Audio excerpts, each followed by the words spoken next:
Bible hlawm khat Luka bung som paruk chang som pakwa chang som thum pakhata kan mu thu train kan zirho don ni hei hi Hremhmun topical study anilwa kan zir turi lazar le mi hausa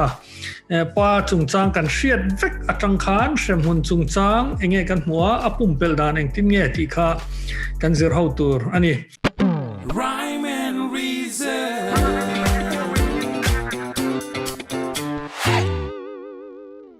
hei hemi thu hi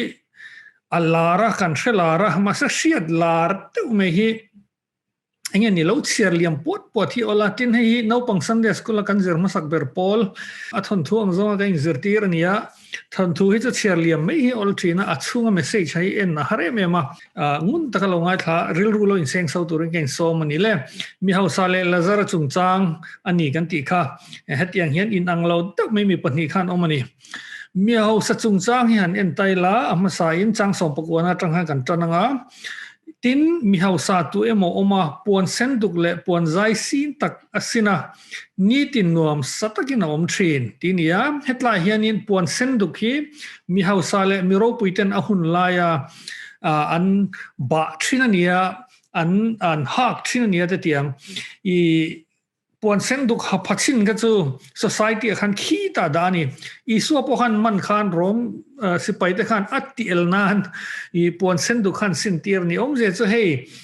mi hausa le mi ro puite thomno hi in bel chin te ang hetlai mitlom pa hi tia anti elnan an hak tir khania tin puan zai sin hi fine linen khang lai khana to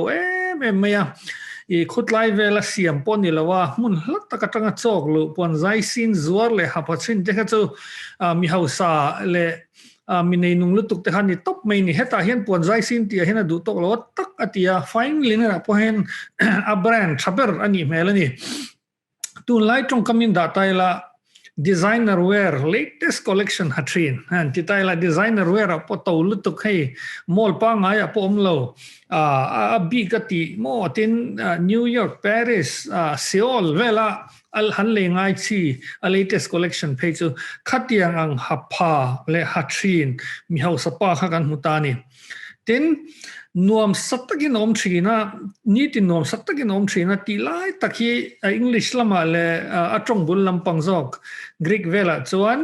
who feasted sumptuously every day ni tin chatuile tuk atrin tin feasted ti hianin ma ni cho ai ni loin party thin tin ang lampang an chung ko ten mo thin za ho ten mo khatia chatuil tuk na party hup thin kha anita tunlai trom kam chon han dale taila ni tin 5-star buffet na party zia so rem tro nuam khop mai the latest designer wear hatrin 5-star buffet ni tina mia chung ten na party zia chu anita ni khapa kha house le me so hian soi thiam boka chuan mi pakhat om ve abulami kha aming lazara kuddo pakhat pan bom kha luk akong kharbula an mutir thina chu an mutir ama pona kal hei theilo ni mai thai an wada to paniang mi hausa dokana ei noitla chu eya dua uitela chuan apante an lo le sak thina ati are thei ni ti kan huwa re thei lutuka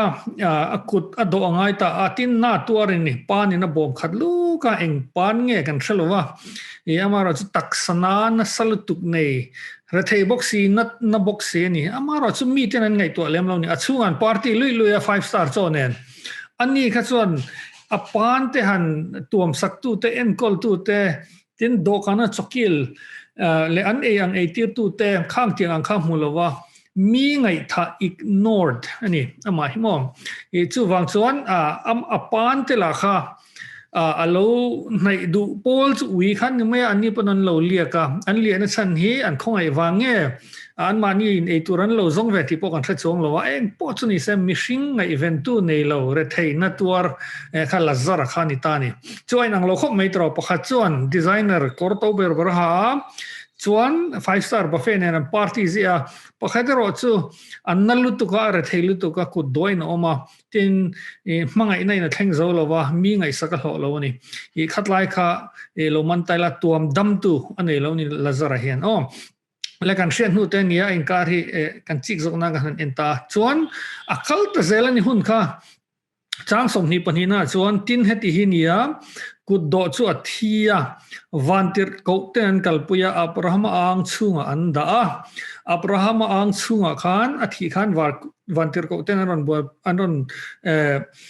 kalpuya abraham ang chunga sap chong lama chuan abraham's bosom ten tia om zia chu lengai sak tu nei lo khan lea apan te tuam tu tur nei lo khan fatherly attention pa mangai na abraham chu juda tan chon pa anita pa mangai na le pa attention kha chum lo chat lo na dong ta ni hei hi iswa ron da du dan an hriat thiam dan tura ron da du dan khan ita chuti lai mi hau sap po chu athia phumin om ta tin mithi kho a chuan na tak tua rengin oma ahan van vada ka hak taka abrahama ang chung lazar omnen chona muta engtin mo phumin oma mithi kho kalta phuma om khan ma party pui zong te khanan bye ni an phuma ni mal takin om ve to thunga ni ma lazar mal tak om thinan khan tinna takin om ve thunga lazar ai ro chu fatherly attention le fatherly love pa mai na pa ang chunga omani nuam tak mein chuti lain a hausa zoka chu mal takin na tak turin om ve thunga khaka an lo na kan traffic to kan revise le me ni le zirtur pakhanna poimo talutuk chu tu tenge Hremhmun kalanga tu tenge vanrama ka yang hei Hremhmun chungchang hi sarmon te hi atlem to pa kan soina salo amara chu iso khan min zirtir tai makhop me Hremhmun chungchang hi voisom sarivel min zirtira asoyani iso hian tu tenge Hremhmun kalanga tu tenge vanrama kalang a hausa piang an medilan tlanga Hremhmun hian ko do piang an kai don tina mi nilo kha aya thuk te kha heta hena alo oma thu hai chu zen lo mo chu zirang vanramakal turte le vanramakal atanga ena vanramakal turte pakhatna chu heini lazara hi matte me chu isuan te khin thu mangin thu tam taka soya te khin thu asoi hi chanchin thabu te hena chuang nge ngoya ming tu man nei ngai lo ming nei pakhat chiam te khin thu aman na te hian chu lazara hi ni amar chu aming hi hriat nge ngai to meng ni aming om je hi khati lai mi te tan khan soi ngai lo na chianga keini tan ro chu chiang che lowa lazara ti om je chu lalpa min tran pui tu tinani God is my help tinani lazarus ti him chu nia aming a khanin alang chiang hal vek me ni lalpa tran pui tu mang tu te hi vanrama kai tu te chu ania tin mi hau sapa kha en veula mi pani chungchang so ming nei ve om ming nei mi lo en ula khokata babakhat hausat ta ko ma ti hausa ni to me ming po iswa ril ro khan ming nei zo lo wa identity chu hausak na chu khani wana anlo hriat dan kha are theizok eng manilo kha lalpa tran pui manga anlo tia pakhat ero kha chuan hriat dan kha identity kha ho khop mai hausa ti zong ni minga tang khanin eng kim garin hongtan hetlai om zia chu vanrama kal de chu pathian tranpui na deal tu te in ngai tloma pathian hena watlulu ta kema gain tranpui theilowa I tranpui na karon deal ti tin sim om zia repent he ka ti lai zong ki diklo ilam kalo hoye tia pathian hena tlulu te alo ni ta tin pathian ring zui zel tu te hei hi chu kan shrega hei I suwa thi nuwa thile thole nuwa chanchin tha pumhlu ma shere tan phechon a chiang le zola ni engpo chu ni se anin anlo na chu lazar kha chu in ngai tloma pathian hena wat lulut pathian min tran pui tu ani top maya ming tang khana chiang amaro chu Hremhmun kaltur te chu pathian ni loin thil dang tran pui tu nei hepa hi asum le nei ten a party a cornal ten a choi tuilut tuk engkim anuna chen na te kha I ama chandam tu tura alo rinani amara chu khowela chon nun nom tak pe theima se nakin nu thara khowela chon eng malo ni lova khata hana top me ni Hremhmun kal zat tur de chu pathian ni lo thil dang in hatte an hausak na te tin sum mi te sum hian min chandam theyanga ngai to wanga ka bank account na hian noi somor nom se o chandam ka om de huayanga ti te kha a that mel viau an ril ro chuan amar chu khang kha I sum khan pathian ta I an mani tran pui tu kha pathian ni loin sumani wangin Hremhmun kong an pan zel ni tin nuam u mate anuam piang ti mani le mani mo self ka anuam piang ti addiction aten luta tin thil mak tak bolho tak ti aten luta anuam piang u mate kha Hremhmun kong zo mek ani zel ni achan chu an mani tran pui tu kha pathian ni loin nuamin mani nom ti na in mani ina nge ni nuam kan ti zong vak khan achan dam thei don lo ni chuan mani fel na ring ate an fel khop mai hemi te hi amara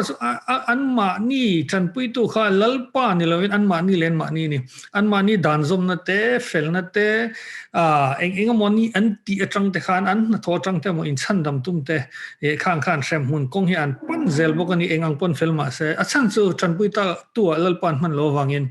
ador le chuan khovel fin na ringi te kan tia I pathian po hi mo moni le ti te science te eng mo philosophy mak tak te ten ringa I pathian ai ring zo ka in tran pui tir tum te khovel fin na in hat te hi lalpa chat mi han tran pui tu ni lo wangin eng pon fin ma se Hremhmun kong zo mek zel ni chu tiang zelin lan moi kheli te lan moi kheli tu lai social media te tin abik takin Mizo society chuan moi lo in karvakin yang kim hi chumi fa chuinia chumi chuti moi lo mo chutiang khatiang ko rana ominia chutiang khatiang chanvo nei tan ti moi lo moi khel top mai an mani pui tu chu lalpa ni loin an mani le mani moina khel te kha Hremhmun kong an zo zel ni tin lan moi ti hen tun lai social media te lan moi don chon eng po ti hrelo tin zin taka kala ngoyam ti check ngal zan mudona lan moi dan ngai to mani moi na reng khel kha tun lai hen social media hen khat ta Hremhmun kong zo na ni achan chu an mani tran pui tu kha an mani ina social media image le man siam kha ni lalpa chat ni lo wangin heng te hi Hremhmun kong zo na zel lo ni tin career lian te kati ve thina thalai te Delhi hen lekhazet turina ron kala an cholen holea na that de mu hi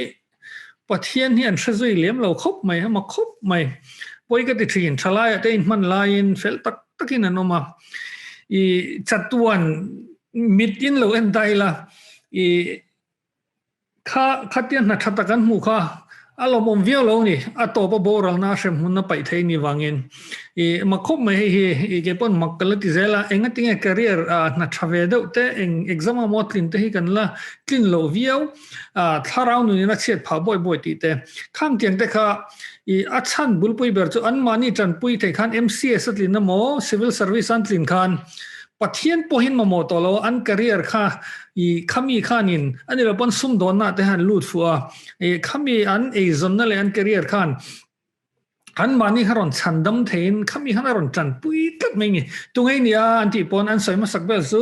chumi khami chukani MCS kani IS kani ti chat mai an identity kha hausa ang hian wana chuan IS ati ringot himlo siang ti hlawm sen MCS ati ringot da hian bara bazara sum dong liana ti ringot himlo siang ti hlawm sen social media followers nga berkha ti te hian lo siang ti hlawm nge nia la zara min ti chatang lalpa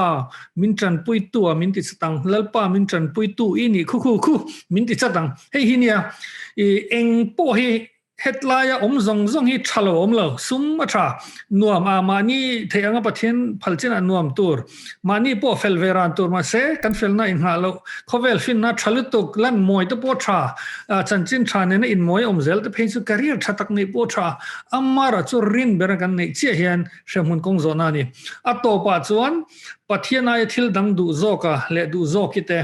hei zokhi min tran pui to kan lo mangen nang ni loven ti zong hian eng anga tha po ni se pathian mun lo chuan Hremhmun kong lo kal zel ni kan in ngai to chian tur chu hi ni ta ni lalpa tran pui kan yam lalpa tran pui kan yam khatlai kha poimo per adang zang chu khami noi kha chu aroin rem fel meang le kan zir tur chu tunge Hremhmun kal thin pathian ni lo eng anga thapo ni se tran pui tu dang bel te le nei tlat te tha phalo te van rama ming po nei lo hausai mo hausa mo career liana mo SDO mo khatia ming po nei lo identity shan lak in bel thin te sum dong thiama i suana ti turte i ming tak tak po nei lo te kha Hremhmun kong zo mek lai Hremhmun kal tur te ni i khatlai kha kan chiang tur angai la kal zelang zo no theita chu mishing te pathian in Hremhmun an kala phali affairem hei min zo na sal du ka thalai te ngatinge pathian mangai na ni si chuan Hremhmun te sia eng wangin nge lo ti sol pal te po an thi nu na po ngai dam me lo chu tiang khatiang chuan zo na tam takom thin ni tu na hen chang rem chang tai la en tin nan biel pai nei ta biel pa ti meng du ta nei ta mi pa kha ai du khop maya zan tin zing tin ngai to tup maya amma ro chu khapa khanin du dang nei ta se i mangai na po na sa takin i lan tira khapa kha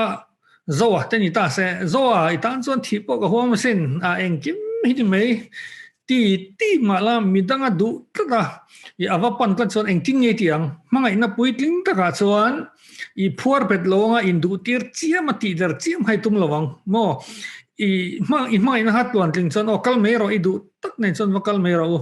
i nangman min du miaw lawa amara chu i ron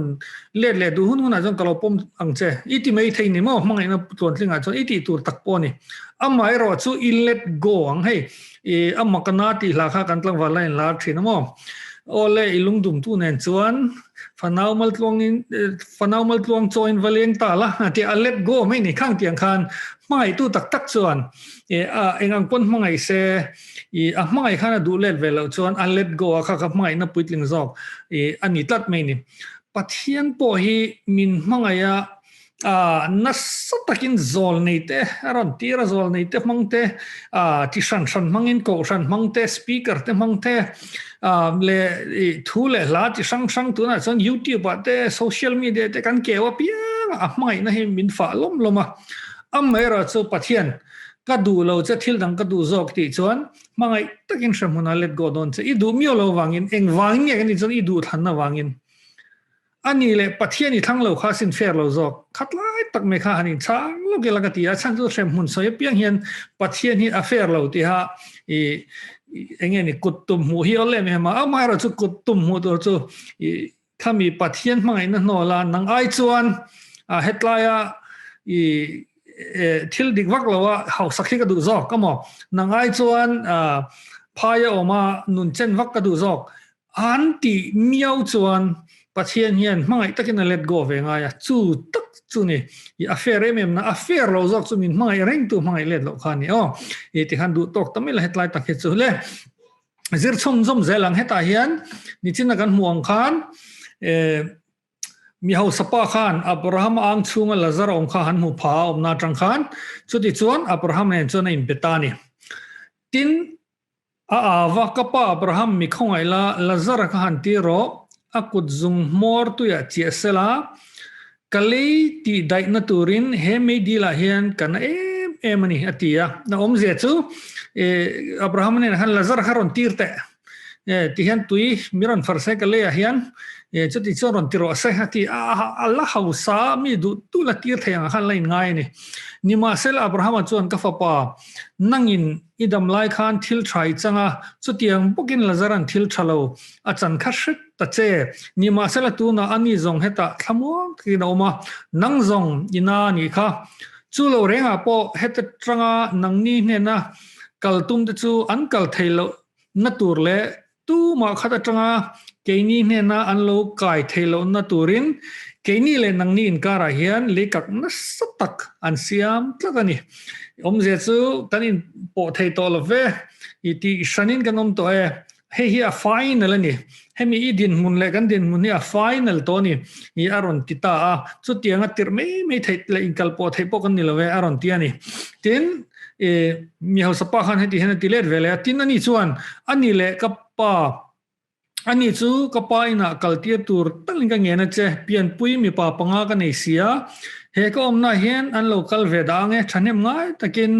shilte se atia lazara kha khovel zuk tira apai na zuk tira latum unau mi pa panga ne chung te chu zuk shil ro ani po e chan pui tu pathian ni lo thil nang ne zuk shil fia te u lo ti ni Abraham chuan Moses le zol nei te an ne lo Israel fa te mo a oi du mi lo a zol nei te thu po oi du lo Moses dan po zom du lo te ne na khan a thu zong zong nei to lom chu mi te thu chu ngai ro se atia tin ani chuan kapa Abraham ni lo ve mi thi jing mi me an ne na kaljok selan simang atia tin ani chuan ne na Moses le zol nei te thu an ngai lo chuan mi thi zinga mi thole ma selan oi chong lo wanga ti mi thi zinga mi te zuk tho sel zar thi ti khan sia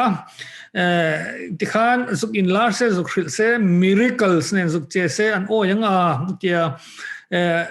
ma se Abraham khan Moses le zol nei te po an oi lo chuan eng ang miracle pon athak zolo ti hei di khop mai tro engamo maktak kan hu hian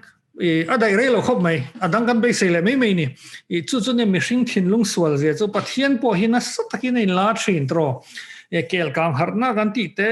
thil dang dang po tin ke mani nun thaw po chiang tuk mang kheng hin ron ni la thin amar chu Bible thu he Moses le zong ni te thu ti hi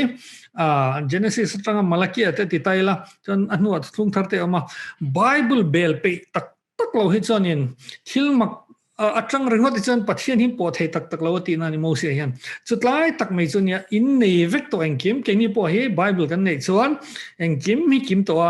chut tatang chuan tin Bible bel te po khian thil mak mu bel se nuam antile zola ni chutiang tur chunia Moses le zol ni te thu hi pom tlat seng chuanin thil mak te han mu bel le khan nuam lu tu ken nom tur khan ya chutiang chuanin a hril fia ta ni le khata tang khan zir tur kan zir thanga a thu chu kan share zo to Hremhmun chungchang hei rang tak takin kan zirang Hremhmun chungchang a hriat tur poimo pathum kan soi masang pakhat na chuan Hremhmun ni om nge hei hi soi po ngai lo kan pom tlan vikalom kan ti me thei mak deu chu ani mang to mi lo ni Hremhmun chu pathian om lo na ni mai chu tiang physical place om lo ti hi theology tam tak om ni tin tam tak chuan an soi hlau to pa Hremhmun ni enge ni an sar thu soi re rang hanin engtin mun hian rem lo an lia khu ta zela amar chu isua Hremhmun chungchang soi na sabar hi kan lali su hi ni tlat me ni voi som sari vel Bible hena soi ni chu wangin a om nge ya tin midang han soi wak chi pon ni lo ni dik tak chon Hremhmun chungchang he chu an lam hum yau lo mo zol nei ten pathian thu anga a hlanga ron dani lo chon pol khan Hremhmun chungchang bungthum te a soi ngo theilo a chan chu aton lo ram te khani veta tin pathian in puan du na po ama nge isu atang khani tani chuan isu nge na ron phor hi kan pom chatanga kan zeb lo kan soi thin tur ni Hremhmun sarmon hi atam tok lo hi ka ti vel to ka isu khana ngai poimo ne isu hnung zui tu te chuan kan ring la kan pom tatang o hi soi hnong le soi te tum tam takan o mani tun la hian o le panina chuan Hremhmun hi a permanent a chua thei to lo heng po hi kan pom dan lo te tangin inti mai thei ani mang to mi lo ni otun lai chuan Hremhmun atla te song chu an bora lang ti zirtir na te omani chu amaro chu kan en chuan hemi thu tang te pon a permanent zia tin na kha an tur zel don ti achian em chu ni chinai biak na khatro keni nang ni kara hian lekang na sa ta kan siam ta kan min divide to chu ta tang chuan kan mun chan tu ri ruat fel ni to ti kha Abraham soya tangin pathian min shet ni le apathum na chuan Hremhmun hi a hriom rap thak ni jena kan soyang khan pathian om lo na munania mania enge fiam thu ta po hian sai thin tro Hremhmun a chuan Hollywood milar tak tak ne kan ho nga nuam via wang ti te zai thiam tak tak heavy metal artist awan kal sup nga milar kan munem don ti te a soinem nang fiam thu po ni se real rute engtin mon hian ho hul hen lo kai soi thei ni amara chu mi ho sa khain tin yong ati mi thi khwa chuan na tak tua reng in oma he me hian kan em ni torle ha thian na ania kan no pon lai kan pom dan te tin kan ngai tu chua zen lo te pon yang he hi ngai tu chuak fo turin kan in cha ni he video he sermon hian a chan chu I Hremhmun chungchang kan ngai tu chua fo hian kan in remind fo hian kan nuna khal ngil ve ni le chu chu a pathum Hremhmun chungchang kan sai du te chu ni se tin Hremhmun na tlate om dan hi hausa te ho kha mo pakhat na chuan online ti thei hle hei hinia in lana tam tak le pathian thu in mil chi lo na chumo in lana chan an lo tre rong ronga an lo in chir lu tu ka ti te kan huwa an lo in ngai tlom to khop mai mar chu khatiang vak khani lo hetlai ron lan na hen chiang ta kan hu chu lazar kha voi ni ngot ti ra la tu ma ala in ngai house le tin kha om na mona tanga chhualam ain lazara shuai lu lampang halang lian jok local sela tuimiron farro se ti hei hinia Hremhmun hi rap thak tur zia ka ti chu mi anin chira an ke ten la hei wang hi ni ka tlu ka ten lo wa an mit te hi engani in lara muin mo an mit te hi an kher so ka mit wang hi ni ten ti kha arab thak ka ti thoma se khai rap thak ti ka ne chu chu in chir na chang pola hriat manglo mo entenan ni china sum u mi khan a thei ang khal lo la velin lo la in ngai house pian se arab thak ti zo ka ni tin mani nom na zo khan kan wang lai chuan chu tiang khat yang chun nya roi thei til tle pa lo la tin lo la in soi thei se arab thak ka ti chu tiang de che chu ni mela ni arab thak dang arab thak top mania serial killer chungchang hi documentary in siam pakhat hi ka ena an interview zel boka chu pa chu hei me che kumtling che lo hi apong sola thatrina arab thakati liber su to pa interview in sirnai name ante remorse name ante name elawati awan rap thakyo gati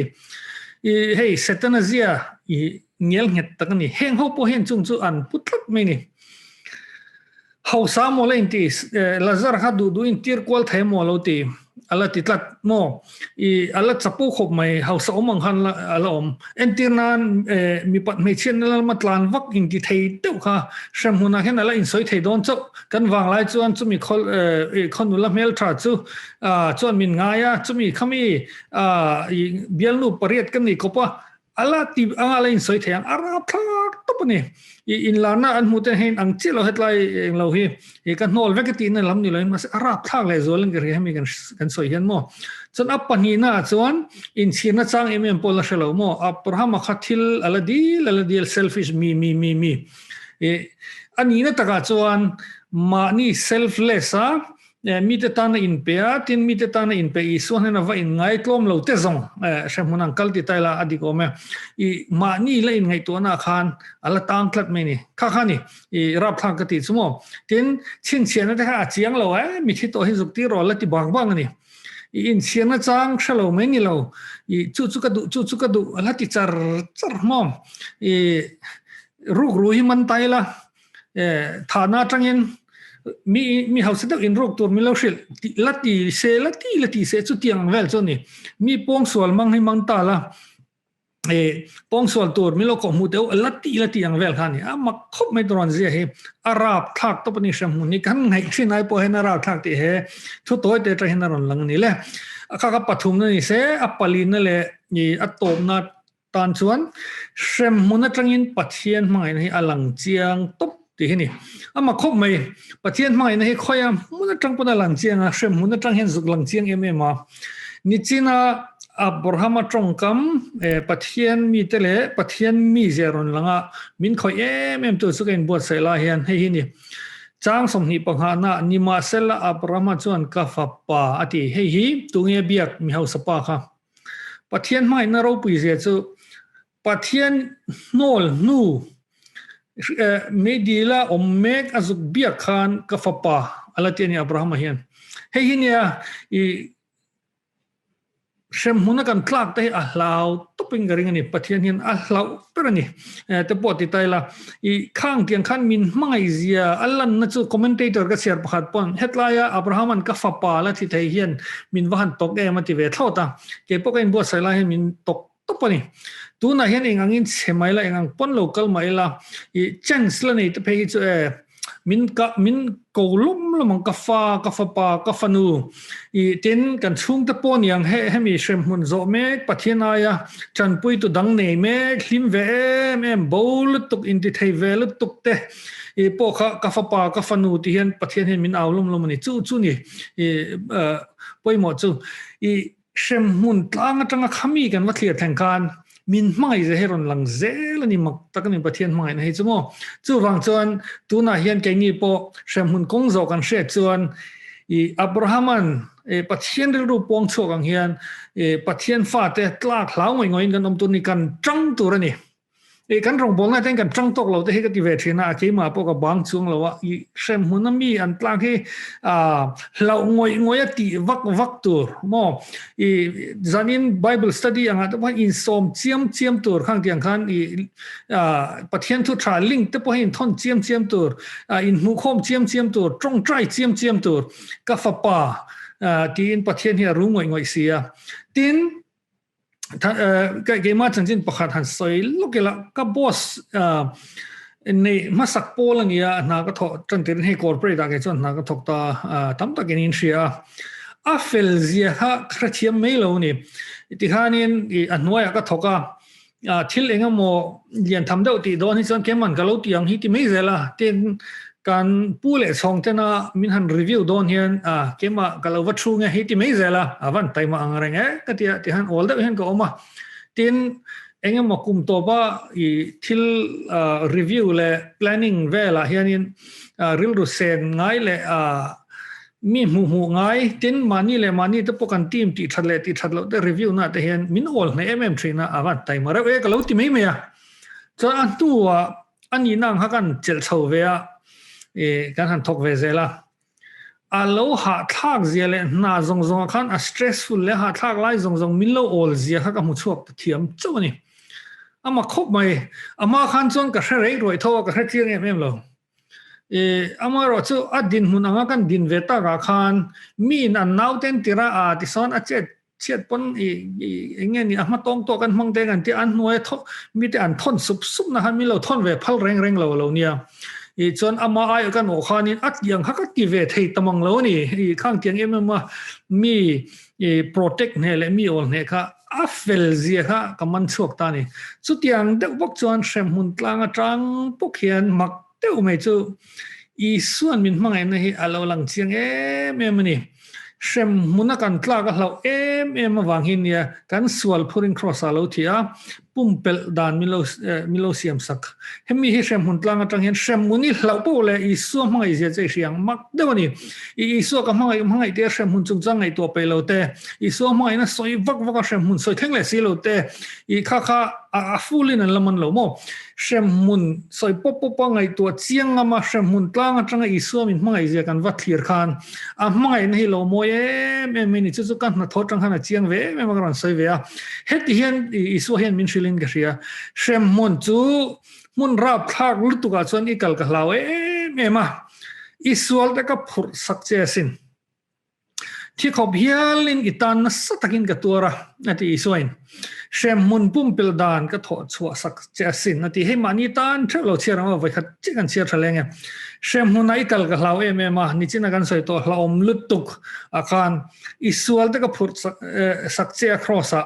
thi khop hialin itan na satin ka tura thi na pora thak theyang ber crossa ti du da shapen hu sitin ka oma itor ai zong ka lo tura chu Hremhmun hlawm lutuk chu pumpelh na kong ka siam sak che min ring la tok mai ati I suan min mangai na thia thole na te Good Friday te Easter te Hremhmun atanga clear hen mo alo ro pui le zo lutuka ma pun ro pui to sa kan man tru to ma se Hremhmun atanga clear hen alo ro pui le zo ni chu tak mai chu ni ro pui na I suwa le remruan na le ke mani ti sak na hen mo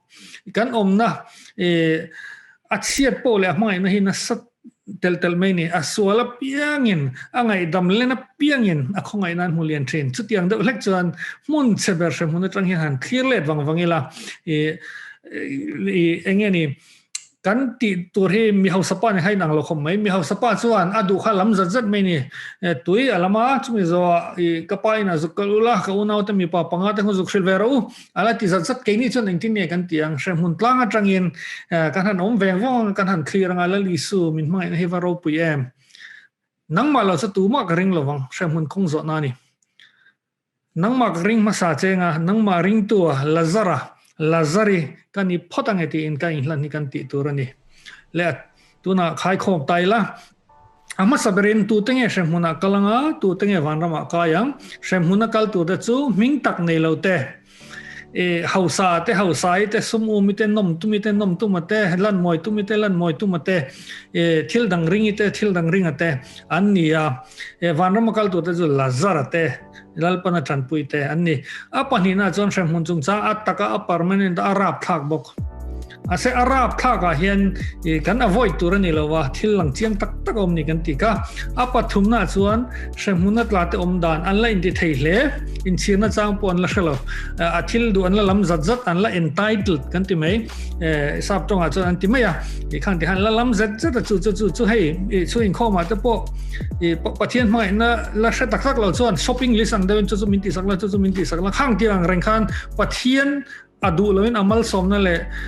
อาทิตย์ที่สักดูขันแล้วล้ำจัดไม่นี่จู่อมดานันนี่เชมหุนตลากเวกหน่วยอาราบทักตัวเสียจู่อันเอาโอแต่พอฮีอันนาที่ไอส่วนกัดทับเบอร์กัดดิกเบอร์อันละติตัวเอาโอเชลลุตุกฮีอาราบทักจอกนี่แหละอัตโตเปราส่วนเชมหุนตรังอินปัทเทียนมังนะวันหลังเชียงมีซิรังอุอิจามังอุเฮียนินปัทเทียนมังนะ